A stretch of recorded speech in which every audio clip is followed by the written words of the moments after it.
ये जो मैं मोटरसाइकिल ले रहा हूँ इसको मैंने चलाना कहाँ कहाँ पर है। ठीक है, अगर आप मोटरसाइकिल को मिसाल के तौर पे रेस लगाना चाहते हैं और आप लेके बैठे हैं एक एडवेंचर बाइक, तो जाहिर है कि फिर एडवेंचर बाइक रेस में तो इतना नहीं जीत पाएगी। अब है कि इस तरह की टेरेन के अंदर कि जहाँ पर रोड्स एग्जिस्ट नहीं करती, यहाँ पर आने के लिए क्या इंसान एक स्पोर्ट्स बाइक लेगा? तो आपको इतनी पावर तो चाहिए कम से कम को 100-120 की स्पीड आप मेंटेन कर सकें और बाइक का फ्यूल एवरेज भी उसके ऊपर आपका ज़्यादा असरअंदाज ना हो। हाल ये है कि फिर 1500 किलोमीटर के ऊपर आप जो है अगर बीच में आपकी गाड़ी ख़राब हो गई तो आप क्या करेंगे? फ्यूल इंजेक्टेड मोटरसाइकिल आपकी आसानी के लिए बनाई गई है। अच्छा, ठीक है, लेकिन वो मैकेनिक की आसानी के लिए इतनी नहीं बनाई गई। फिर मैंने बात की कि आप रहते कहाँ हैं और आपको टूर कहाँ का करना है। क्योंकि देखिए, अगर आप मिसाल के तौर पे बगैर तैयारी के बाइक ले लेंगे तो एक चीज़ तो याद रखें कि एक डेप्रिसिएशन तो होती है। आपने बाइक शोरूम से निकाली, उसकी वैल्यू कम हो गई। बिल्कुल, वो रोड बायस टायर हैं और ऐसे टायर है कि पाकिस्तान में जब भी बंदा जिस तरह का ट्रैफिक है आप कर ही नहीं सकते। उसके कितने लोग गिरे हैं उस बाइक के ऊपर। ठीक है, तो मैं CF मोटो की बुराई नहीं कर रहा। ऑफ रोड पर जाते हुए the ability, the option to turn off ABS is very necessary. ठीक है, तो ये सारी चीज़ें अपने जहन के अंदर लेके चलें। लाइट वेट बाइक हो, मैं तो रेकमेंड करता हूँ लाइट वेट बाइक हो। वो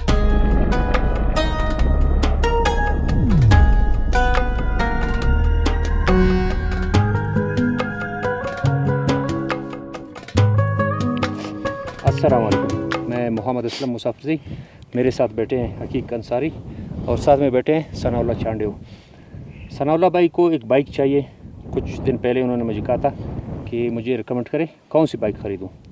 तो हकीक अंसारी साहब और मैं कल ज़ियारत आ रहे थे, रास्ते में हमने डिस्कशन किया। तो सनाउल्लाह भाई, आपके जहन में जो सवाल आता है, हकीक भाई माशाल्लाह एक्सपर्ट है, उनसे आप अपने सवाल पूछे कि आपको बाइक चाहिए किस टाइप का, सारे इंशाल्लाह जवाब आपको देंगे और मुतमईन करेंगे। मैं भी, मेरा माइंडसेट ये था कि थोड़ा टूरिज़म के हवाले से ना बाइक देख रहा था। तो मुख्तलिफ बाइक्स हैं इस तरह, तो BMW है और कावासाकी की भी है। अब मुझे तो इतना एक्सपोजर नहीं है, आप लोग माशाल्लाह विज़िट करते रहते हैं, तो मैं ये चाह रहा था कि आप अपना एक्सपर्ट ओपिनियन हमें इस हवाले से दें कि कौन सी बाइक कितनी इकोनॉमिकल है ना, फ्यूल के पॉइंट ऑफ व्यू से, फ्यूल कंजप्शन के पॉइंट ऑफ व्यू से और ट्रैवल करने के पॉइंट ऑफ व्यू से कि कितना मतलब कंफर्टेबल है ना, कितना उस पर ट्रैवल किया जा सकता है किसी बाइक पे। हाँ, और इससे रिलेटेड आपको कुछ एट्रीब्यूट्स और क्वालिटीज़ उनकी पता होंगी, डाइवर्सिटी पता होगी, तो उस हवाले से काइंडली गाइड कर दें। एक मिनट, मैं वीडियोस दोबारा लगा रहा हूँ। I am giving these videos a final push, अपने चैनल को एक फाइनल पुश दे रहा हूँ। आप लोगों से दरख्वास्त है, आप लोगों से रिक्वेस्ट है, अगर आपने चैनल को अभी तक सब्सक्राइब नहीं किया, प्लीज़ सब्सक्राइब करें, बेल आइकन दबाएं और ऐसी वीडियोस आती रहेंगी। मैं वादा करता हूँ आप लोगों से कि मैं फ्रीक्वेंसी बढ़ाऊंगा, but I need your help कि नई वीडियोस लगाने के लिए आप मेरी वीडियोस को लाइक करें, सब्सक्राइब करें चैनल को, अपने दोस्तों से शेयर करें और कोई एक अच्छा सा कमेंट भी कर दो यार, गालियाँ नहीं देना यार, देखो दिल दुखता है। चलो, ये एक बड़ा अच्छा एक सवाल है और एक ऐसा सवाल है जो मैं चाहता हूँ अपने चैनल पे भी लोगों के साथ शेयर करूँ। देखें, जो क्वेश्चन है ना, ये एक बड़ा ब्रॉड क्वेश्चन होता है कि मैं मोटरसाइकिल लूँ तो कौन सी लूँ। मेरे पास आमतौर से लोग जो क्वेश्चन करने के लिए आते हैं वो कहते हैं यकीक भाई मुझे कोई एक ऐसी बाइक बताएं जो हर काम कर सकती हो। तो ऐसी कोई भी बाइक दुनिया में एग्जिस्ट नहीं करती जो हर काम कर सकती हो, क्योंकि ये है मैकेनिक, एक समझे कि मैकेनिकल एक पार्ट है ना, ये मैकेनिकल एक ऑब्जेक्ट है ये। तो जाहिर है कि उसको मुख्तलिफ जगहों के हिसाब से, दुनिया में अगर पूरी दुनिया एक फ्लैट रोड होती तो फिर हम कहते हैं हाँ यार ठीक है, फिर आप स्पोर्ट्स बाइक ले लीजिए। लेकिन अगर पूरी दुनिया अगर पहाड़ होते तो हम आपसे उनसे बोलते कि यार आप एक ट्रेल ले लीजिए या फिर एक जो है इंड्योरो ले लीजिए या एक ऐसी मोटरसाइकिल जो पहाड़ों पर चलने के लिए बनी हो। अब अगर टूरिज़म वाला बंदा, जो टूरिस्ट बंदा होता है, उसको ऐसी बाइक चाहिए होती है कि जो उसके इर्द गिर्द की टेरेन के हिसाब से बनाई गई हो। अब उसके अंदर बहुत सारे क्वेश्चंस आ जाते हैं। सबसे पहले तो ये आ जाता है कि भाई ये जो मैं मोटरसाइकिल ले रहा हूँ इसको मैंने चलाना कहाँ कहाँ पर है। ठीक है, अगर आप मोटरसाइकिल को मिसाल के तौर पे रेस लगाना चाहते हैं और आप लेके बैठे हैं एक एडवेंचर बाइक, तो जाहिर है कि फिर एडवेंचर बाइक रेस में तो इतना नहीं जीत पाएगी। आप बोलेंगे मेरी 1200 सीसी की बाइक जो है वो हार रही है जैसे 600 सीसी की बाइक से, क्योंकि वो 600 सीसी की जो बाइक है वो बनी हुई है किसके लिए? रोड पे, ट्रैक्स पे रेस लगाने के लिए, लीन करने के लिए। लेकिन अगर आपने स्पोर्ट्स बाइक ले ली, लेट्स से 1200-1300 सीसी की कोई बाइक ले ली, फिर आप बोलेंगे कि यार ये क्या बात है, ये तो 250 सीसी की ट्रेल से भी हार गई। क्यों? उसके सस्पेंशन उस हिसाब से नहीं है, उसके वेट डिस्ट्रीब्यूशन उसके हिसाब से नहीं है। तो ये एक बड़ा ब्रॉड क्वेश्चन होता है कि आप अगर बोलें कि मैंने मोटरसाइकिल लेनी है, आपने पहले बता दिया कि आपने टूर करना है। अब क्वेश्चन ये है कि ज़रा इनको थोड़ा सा पैन करके दिखाइए, इस वक्त हम बैठे हुए कहाँ पर हैं, ठीक है ना। हम तो जहाँ बैठे हैं यहाँ पर तो खैर मोटरसाइकिल्स नहीं आ सकती, कोई अल्लाह का बंदा लेकर आ जाए तो आ जाए। इस एरिया के अंदर वो ले आएगा, कोई MX बाइक ले आएगा, कोई इंडियोरो ले आएगा, कोई बहुत बड़ा 30 मार खान हो। तो हम इस वक्त बहुत ऊंचाई के ऊपर बैठे हुए। लेकिन क्वेश्चन ये है कि इस तरह की टेरेन के अंदर कि जहाँ पर रोड्स एग्जिस्ट नहीं करती, यहाँ पर आने के लिए क्या इंसान एक स्पोर्ट्स बाइक लेगा? वो स्पोर्ट्स बाइक नहीं लेगा। वहाँ पर आने के लिए आप एक मोटरसाइकिल ऐसी लें कि जो आपको पावर जब चाहें और जहाँ चाहें एक मुनासिब पावर आपको मिले, तो वो टूरिस्ट के लिए एक बेहतरीन बाइक होती है।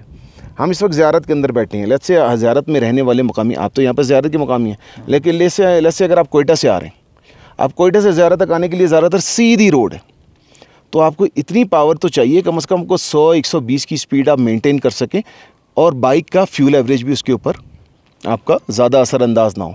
अगर आप एक छोटी बाइक लेते हैं या स्पोर्ट्स बाइक लेते हैं और उसको 150-200 की स्पीड पर भगाते हुए आएंगे, फ्यूल एवरेज आपका मुतासर होगा। तो एडवेंचर बाइक्स में इसलिए आमतौर से लोगों को रेकमेंड करता हूँ, आजकल टूरिस्ट लोगों को, कि एक मिड साइज़ की 450, 500 मैक्सिमम आप इस हिसाब के अपने जहन के अंदर रख लें टू स्टार्ट, कि आप एक ऐसी एडवेंचर बाइक अपने पास रखेंगे जो आप जिसको लेकर मुख्तलिफ टेरेन पे जाएं तो आपको 100-120 पे वो गाड़ी क्रूज़ करवा सके। और तो और फिर आपका एवरेज इस तरह का हो कि लेट्स से आपको 30-35 का एवरेज ना मिले तो कम से कम 18-20 का एवरेज भी ना दे, क्योंकि महदूद है और आपका सफ़र लंबा होता है, बीच में आपको जो है वो पेट्रोल मिले या ना मिले। तो एवरेज, फिर आपका फ्यूल एवरेज एक बड़ा क्वेश्चन हमारे ध्यान के अंदर आता है कि फ्यूल एवरेज जब हम एक ख़ास स्पीड के ऊपर चला रहे हों, 100, 110, 120 की स्पीड पे, एक 5000-6000 RPM पे जा रहे हैं, तो आपकी बाइक चीखे नहीं और आराम से भी चलती जाए और बहुत ज़्यादा पेट्रोल भी ना पिए। तीसरा क्वेश्चन जो टूरिस्ट बंदे के जहन के अंदर आता है, ये बाइक ख़राब होगी तो क्या होगा, ठीक है? जाहिर है कि है भी है। हाँ, एक बंदा मिसाल के तौर पे अगर टूरिस्ट बंदा होता है, अब मिसाल के तौर पे कराची से यहाँ तक आने के लिए मुझे, अगर यहाँ ज़ियारत तक आऊँगा और इस पॉइंट तक आने के लिए तकरीबन मुझे जो है वो 1500 किलोमीटर का फासला तय करना पड़ेगा। 1500 किलोमीटर ऑन एंड ऑफ। तो सवाल ये है कि फिर 1500 किलोमीटर के ऊपर आप जो है, अगर बीच में आपकी गाड़ी ख़राब होगी तो आप क्या करेंगे? आपकी बाइक इतनी रिलायबल तो हो कि उसके अंदर मेजर मेंटेनेंस के इश्यूज़ ना आए। छोटे ये 500, 1500, 3000 किलोमीटर पे मेजर मेंटेनेंस के इश्यूज़ ना आए, ऐसी गाड़ी हो। फिर उसके बाद जो हमारे पास एक क्वेश्चन आता है कि यार अगर आ भी गया इशू, तो क्या मुझे यहाँ इसकी पार्ट्स, सर्विस, वारंटी मिलेगी या नहीं मिलेगी? यहाँ पर तो ज़ाहिर है कि नहीं मिलेगी। अगर मिसाल के तौर पे हम यहाँ पहाड़ी पे नहीं मिलेगी, हम उसको नीचे लेके ज़ियारत चले गए, ज़ियारत ये कोयटा ले गए, वहाँ पर मुझे पार्ट्स मिल सकते हैं नहीं मिल सकते? मेजर सिटीज़ में उसकी सर्विसिबिलिटी हो, ये क्वेश्चन आपके जहन के अंदर होता है। और मैं जब मिसाल के तौर पे अच्छा खासा पैसा खर्च करता हूँ, यहाँ पर जैसे बलूचिस्तान में आमतौर से ये क्वेश्चन नहीं उठाया जाता, लेकिन लेट्स से अगर मैं किसी ऐसे पार्ट ऑफ कंट्री में हूँ जहाँ ये क्वेश्चन होता है कि यार आपकी मोटरसाइकिल आप ब्रांड न्यू ख़रीद रहे हैं, शोरूम से ख़रीद रहे हैं, तो अगर मोटरसाइकिल 0 मीटर मैंने ली है, अगर ये खुदा न खास्ता इसके इंजन में काम आ गया, अभी तो यार मैंने लाखों रुपए खर्च के करके, मैं जो आपसे जन्म बात कर रहा हूँ, 25 लाख रुपए से कम में तो आपको 450 की कोई ढंग की टूरिस्ट बाइक नहीं मिलेगी। तो 25 लाख रुपए एक अच्छी खासी खतीर अमाउंट होती है, दैट्स 1/4 ऑफ $1 करोड़ रुपया। बिल्कुल ठीक है ना? तो फिर बंदा कहता है यार उसकी सर्विस हो, मेरे पास वारंटी हो। ठीक भाई, यहाँ मेरे जहन में जो आप बात कर रहे थे, कुछ लोग ये भी बीच में ये सवाल रख लेते हैं कि अगर हम एक ऐसे बाइक लेंगे जो मॉडर्न बाइक है, उसमें EFI सिस्टम है और कंप्यूटराइज सिस्टम, तो एक बाइक जो पुराने हम देखते हैं कि वो कार्बोरेटर लगा हुआ है, सिंपल है, तो इन दोनों के क्या फ़ायदे हैं, क्या नुकसान आते हैं? ये अच्छा सवाल है। अच्छा देखें, कार्बोरेटर बेस्ड मोटरसाइकिल और फ्यूल इंजेक्टेड मोटरसाइकिल जी, फ्यूल इंजेक्टेड मोटरसाइकिल आपकी आसानी के लिए बनाई गई है। अच्छा, ठीक है, लेकिन वो मैकेनिक की आसानी के लिए इतनी नहीं बनाई गई। मैकेनिक की आसानी इस तरह होगी, मैकेनिक बोलेगा ये पार्ट है, दूसरा पार्ट लगा दो। पाकिस्तान में हम अभी बात कर रहे हैं लेट्स से पर्सपेक्टिव से पाकिस्तान के, तो अगर पाकिस्तान इतना कोई ज़्यादा तरक्की याफ्ता मुल्क है, तो जाहिर है कि फिर जब अगर हम पाकिस्तान के हिसाब से बात कर रहे हैं, अफ्रीका के हिसाब से भी बात करेंगे, किसी और मुल्क के हिसाब से बात करेंगे जहाँ तरक्की इतनी नहीं है, वहाँ पर कार्बोरेटर को ट्यून करना ज़्यादा आसान है। अच्छा, बजाय इसके कि मैं एक फ्यूल इंजेक्टेड बाइक को जो है वो ट्यून करूँगा अपने पास। लेकिन उसके लिए जो चलाने वाला होता है जी, जो मैसे राइडर हैं, आप राइडर हो गए, हमारे लिए आसानी किसके अंदर है? लेस से अक्सर दोस्तों ने देखा होगा कि वो लोग जाते हैं बाबू सर टॉप के ऊपर जाते हैं या किसी और चढ़ाई पे चढ़ते हैं, यहाँ भी आके मेरी भी सांस फूल रही है, क्या पता यहाँ कर भी इशू हो बास बाइक्स को, तो ऑक्सीजन लेवल कम हो जाता है, तो उसको आपको अपना फ्यूल जो है उस हिसाब से कम करना पड़ता है, अपने कार्बोरेटर को उस हिसाब से एडजस्ट करना पड़ता है, उसको ट्यून करना पड़ता है, हाँ, एयर फ्यूल रेशो को आपने मेंटेन करना पड़ता है। बाज़ लोग जो है अपना एयर फिल्टर निकाल देते हैं। अगर आपको ये तरीके नहीं पता तो फिर और आप सेफ चलाना चाहते हैं, आप सेफ खेलना चाहते हैं, तो आप फ्यूल इंजेक्शन के ऊपर जाते हैं। मतलब ये कि बेसिक नॉलेज राइडर को होनी चाहिए ताकि वो खुद इन केस ऑफ इमरजेंसी कहीं स्टक हो जाता है या कोई ऐसी जगह जहाँ कोई सर्विस अवेलेबल नहीं है, तो वो कम से कम अपना थोड़ा बहुत जो है अपनी बाइक को चला सके।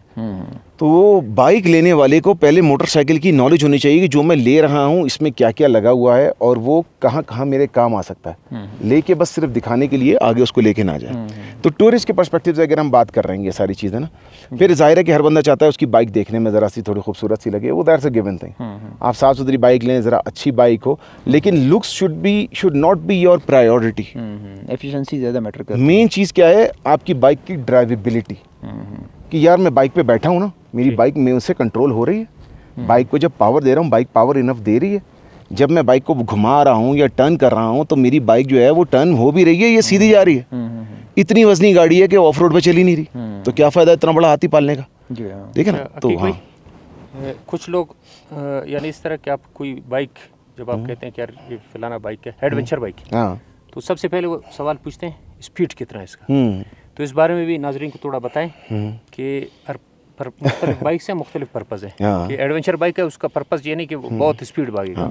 एडवेंचर बाइक के बारे में मैंने वैसे बात की थी कि एडवेंचर बाइक सब कुछ करने के लिए बनी होती है, लेकिन कोई भी चीज़ परफेक्टली करने के लिए नहीं बनी। तो हर चीज़ इसमें यानी मॉडरेट होता है। हाँ, आपके साथ मैं जा रहा था मिसाल के तौर पे, असलम भाई के पास BMW 1200 थी, तो BMW 1200 थी, मेरे पास जो है अपनी Kobe 500X थी उस ज़माने में, तो हम 140-150 की स्पीड पे जा रहे थे। तो ये 140-150 की स्पीड भी रोड के लिए मोर देन इनफ है। मतलब बाज़ जगहों पे तो इस पर में टिकट पड़ सकता है, लेकिन 120 की लिमिट होती है आमतौर से। लेकिन ये ज़रा ओपन रोड है, कोयटा जोब वाला रोड हो गया, ये ज़रा ओपन रोड है, हम 140-150 के ऊपर इस पर जा सकते हैं। तो अगर आपकी बाइक इतनी स्पीड मेंटेन कर सकती है एडवेंचर बाइक, तो दैट्स मोर देन इनफ। फिर मैंने बात की कि आप रहते कहाँ हैं और आपको टूर कहाँ का करना है। अगर इनको ये सामने पैन करके दिखाएं, ये बिल्कुल सामने अगर आप किसी तरीके से इनको पैन करके दिखा सकते हैं, ये एरिया आप देख रहे हैं, ये आपको नीचे घर देख रहे हैं, यहाँ पर देख रहे हैं, आपके ख्याल में मैं यहाँ पर जो है वो कितनी स्पीड मार पाऊँगा। यहाँ मुझे स्पीड नहीं चाहिए, यहाँ पर पता मुझे एफिशिएंसी चाहिए। बाइक में मुझे टॉर्क इस तरह की चाहिए कि जब मैं उसको टॉर्क दूँ उतनी उसकी टॉर्क मेरी बाइक की मुझे मिले। और सेकंड जो उसके अंदर मेरे लिए मेन चीज़ होती है, खुदा ना खास्ता बाइक गिर गई तो बाइक उठा भी पाऊँ। अब बाज़ लोग तो होते हैं माशाल्लाह से, जितने जो इतने स्किल्ड हो गए होते हैं या उनमें जान होती है, जो बॉडी बिल्डर होते हैं, जैसे असलम भाई हो गए माशाल्लाह से, ठीक है ना, तो इनकी 1200 GS अगर गिरती है तो ये उठा लेते हैं। नहीं उठा पाते तो कहीं ना कहीं से उठा, हाँ, उसकी टेक्निक होती है। तो वो एक लर्न चीज़ होती है कि बंदा कहता है यार ये ड्रॉबैक के साथ मैंने रहना है, क्योंकि जब मुझे ओपन रोड के ऊपर जो मज़े मिल रहे हैं वो मैंने ओपन रोड के मज़े लेने हैं। तो वो चीज़ें आपको अपने जहन के अंदर रखनी पड़ती हैं कि ये है। अब लास्ट बट नॉट लीस्ट जो हमारे पास ये जो मेन क्वेश्चन आता है बाइक के बारे में, आमतौर से लोगों के बारे में, कि यार अगर मैंने ये बाइक ले ली, मुझे पसंद ना आई, तो इसकी रीसेल क्या है, क्या इसकी ब्रांड क्या है, कौन सी ब्रांड है, ये है क्या ये नॉन ब्रांड है या नहीं है। तो ये भी एक वैलिड क्वेश्चन होता है लोगों के जहन के अंदर। तो याद रखें कि आप या तो किसी कोई ऐसी मोटरसाइकिल लें जिसको आप पहले टेस्ट राइड कर सकें, अपना होमवर्क करें कि यार मैंने इस मोटरसाइकिल को जो है अच्छा खासा चला के देख लिया है। मतलब उसके अलावा एक बेसिक रिसर्च भी होनी चाहिए उस पर, क्योंकि देखिए अगर आप मिसाल के तौर पे बगैर तैयारी के बाइक ले लेंगे तो एक चीज़ तो याद रखें कि एक डेप्रिसिएशन तो होती है। आपने बाइक शोरूम से निकाली, उसकी वैल्यू कम हो गई, बिल्कुल। हाँ, 1 किलोमीटर भी निकाली, उसकी वैल्यू कम हो गई बाइक की। तो जाहिर है कि आप उसके लिए अपना होमवर्क करके लें, हो सके तो टेस्ट राइड अगर कहीं से मिल सकती है तो लें देख के, और फिर अपनी टेरेन जो आपने कवर करनी है उसको अपने जहन के अंदर रखें कि वो सारी फीचर्स, वो कंफर्ट वगैरह आपको मिल रही हैं या नहीं मिल रही। और आखिर बात आ जाती है रिलायबिलिटी की। तो आप इस पे ज़्यादा होमवर्क करें कि यार ये मेरी मोटरसाइकिल रिलायबल है या नहीं है। और देखें, सारा पैसा एक महंगी मोटरसाइकिल लेने पे ही ना लगा दें। मैं इस पे बाज़ दोस्तों से मैंने बाज़ दोस्तों को जो है कहते हुए सुना है, फॉर एग्जांपल उन्होंने CF मोटो की 800 MT ले ली जी, तकरीबन कितनी मेरे ख्याल में 50 लाख रुपए की तक की हुई मोटरसाइकिल है वो, ठीक है ना, बॉक्सेस के साथ, भारी भरकम मोटरसाइकिल है, ठीक है, लुक्स उसके अंदर है, स्पीड वो गाड़ी देती है, टायर इंतहाई बेकार है उसके। टायर किस उससे आप बता रहे हैं कि हाँ, मतलब उसके टायर ऐसे हैं कि टायर की ग्रिप ही कोई नहीं है, वो रोड बायस टायर हैं। और ऐसे टायर है कि पाकिस्तान में जब भी बंदा, जिस तरह का ट्रैफिक है, आप कर ही नहीं सकते उसके, कितने लोग गिरे हैं उस बाइक के ऊपर, ठीक है। तो मैं CF मोटो की बुराई नहीं कर रहा, 800 MT का जो स्पेसिफिक मॉडल है उसकी मैं बात कर रहा हूँ यहाँ पर। तो फिर अब मिसाल के तौर पर उन्होंने 50 लाख रुपए की एक बाइक ले ली, अब वो 1.25 लाख रुपए टायर के उनके पास नहीं है, तो वो क्या करेंगे? तो एक ऐसी वो आप समझें कि प्लान चीज, मतलब ऐसा होमवर्क करके लें कि ये मैंने गाड़ी लेनी है, अब मुझे इसके अंदर हाँ ये लेना है, मुझे मोबाइल होल्डर चाहिए गाड़ी के अंदर। अगरचे लोग बहुत सारी फीचर्स देते हैं, मुझे मोबाइल होल्डर चाहिए, मुझे नेविगेशन चाहिए, मुझे एक्स्ट्रा लाइट्स लगानी है, तो ये कंप्लीट फीचर। मैंने आज तक कोई भी मोटरसाइकिल नहीं देखी जो आप लें और शोरूम से निकल के पूरी दुनिया में घूम फिर सकें। उसको और बंदे को खर्चा करना होता है थोड़ा बहुत, अपने हिसाब से पर्सनलाइजेशन करनी होती है, राइडिंग गियर लेना होता है। तो ये सारी चीज़ों के लिए अपने जहन के अंदर रखें, सारा पैसा मोटरसाइकिल पर ना लगाएं, एक ही अपने जहन के अंदर बात रखें। तो ये छोटी सी बात है। मैं कहता हूँ कि अगर आप लोगों ने स्टार्ट करना है, जैसे टूर करना है, पाकिस्तान भर का टूर करना है, तो देखें करने को तो लोग 70 पे भी कर लेते हैं, लेकिन वो 70 पे जो उकताहट वाला टूर होता है वो तो फिर और हाँ तो नहीं हो सकता। मेरा ख्याल में आई थिंक 450 या 500 इज जस्ट स्टार्टर मोटरसाइकिल कि बंदा अगर अफोर्ड कर सकता है तो आप वहाँ से स्टार्ट करें, क्योंकि जब आपको अपोजिट साइड से विंड आती हुई नज़र आएगी मिलेगी तो आपकी बाइक की जो है चीखें निकलेंगी, तब आपको ज़रा पावर इतनी तो हो कि उस विंड गस के अगेंस्ट में आप जा सको। फिर आप अपनी एक्सेसरीज़ पे ज़रा जो है वो उसके लिए पैसे अलग से बचा के रखें और राइडिंग गियर के ऊपर। तो ये कुछ क्वेश्चन है कि मोटरसाइकिल के। हाँ यानी हम लोग देखते हैं कि बाइक लोग ले लेते हैं, अभी उसकी एडवेंचर बाइक या इस तरह टूरिज्म के बारे में मैं बात नहीं कर रहा हूँ, जो नॉर्मल लोग बाइक लेते हैं। तो आजकल अगर आप 70 पे लेंगे तकरीबन 1 लाख का तो है, 1 लाख रुपए कम से कम जी, लेकिन वो 10-15 हज़ार 20 हज़ार का एक अच्छा हेलमेट नहीं लेंगे जहाँ उनके अपने जिस्म का सेफ्टी है। तो हकीक भाई जैसे बता रहे हैं कि सेफ्टी फर्स्ट, सेफ्टी गियर आपकी बहुत इंपॉर्टेंट है। देखिए एक अच्छा हेलमेट, मैं मिसाल अगर दूँ, आप एक घटिया सा हेलमेट ले लेते हैं, कुछ ले लेते हैं, आपको सामने कुछ नज़र नहीं आएगा, उसका वाइज़र इस क्वालिटी का नहीं होगा, तो फिर आप क्या करेंगे? तो आपको एक ऐसा हेलमेट हो जिसको आप साफ़ कर सकें, जिसको रख सकें।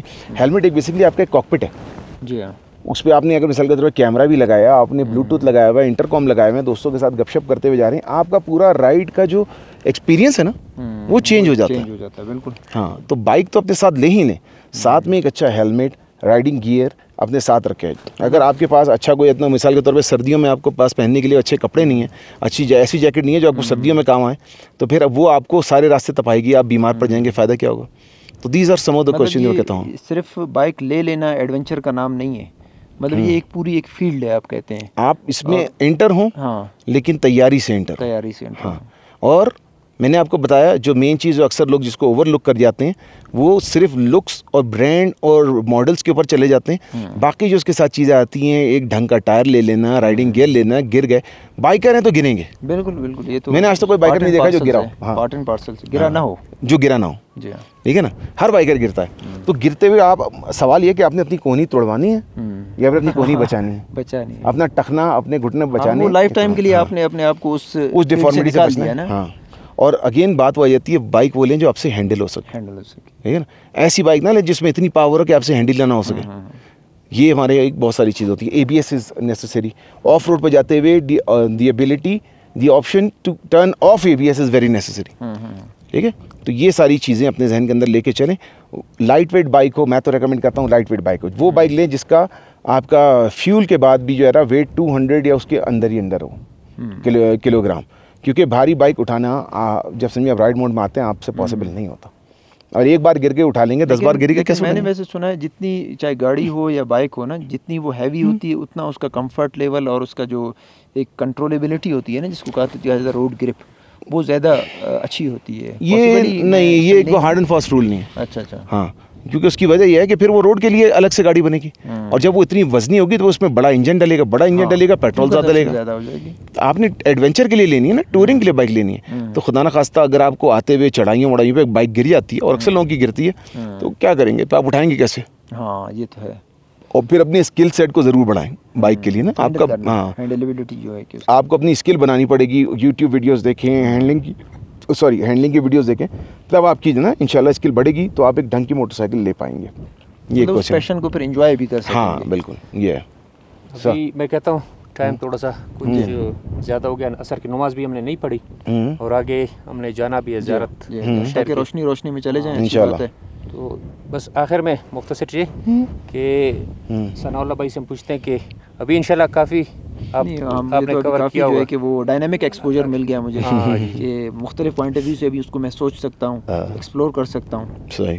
तो इंशाल्लाह काफ़ी जो देखने वाले हैं उनको भी काफ़ी फ़ायदा होगा। सिर्फ ये नहीं कि मैं जो है कि इस चीज़ से फ़ायदा उठाऊँगा इंशाल्लाह, बल्कि ये मेरे हिसाब से बहुत अच्छी इन्फॉर्मेशन थी जी, और काफ़ी हेल्प आउट करेगी उन लोगों को जो इंटरेस्ट रखते हैं इस फील्ड में इंशाल्लाह। और इन लोगों को जाते जाते ये दिखा दें दोज़ख तंगी, अल्लाह माफ़ फरमाए, अगर मैं यहाँ से इन लोगों को दिखा सकूँ। ये आप नीचे तो देख रहे हैं, ये नहीं है, ये जो नीचे जा रही है, या अल्लाह खैर, मुझे यकीन नहीं आ रहा कि यहाँ से लोग मोटरसाइकिलों पे भी जा सकते हैं। तो ये भी मेरी ज़िंदगी का टू डू लिस्ट में से एक चीज़ है। यहाँ पर दिखाएगा असलम भाई, मैं यहाँ पर इन लोगों को दिखाता हूँ। अल्लाह अकबर, ये देखें सर ये देख रहे हैं आप लोग, ये नीचे जो जा रही है सर, ये कैसे मैं जूम करूँ, डिजिटल जूम है लेकिन करके दिखाता हूँ।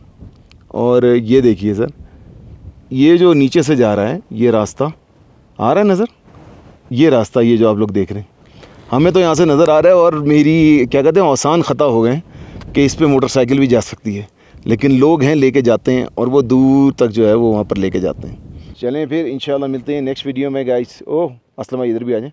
टेक केयर, अल्लाह हाफिज़, ride safe, wear a helmet, please helmet पहन के चलाओ। यहाँ पर सर लगा तो क्या होगा तुम लोगों का यार, खुदा को मानो।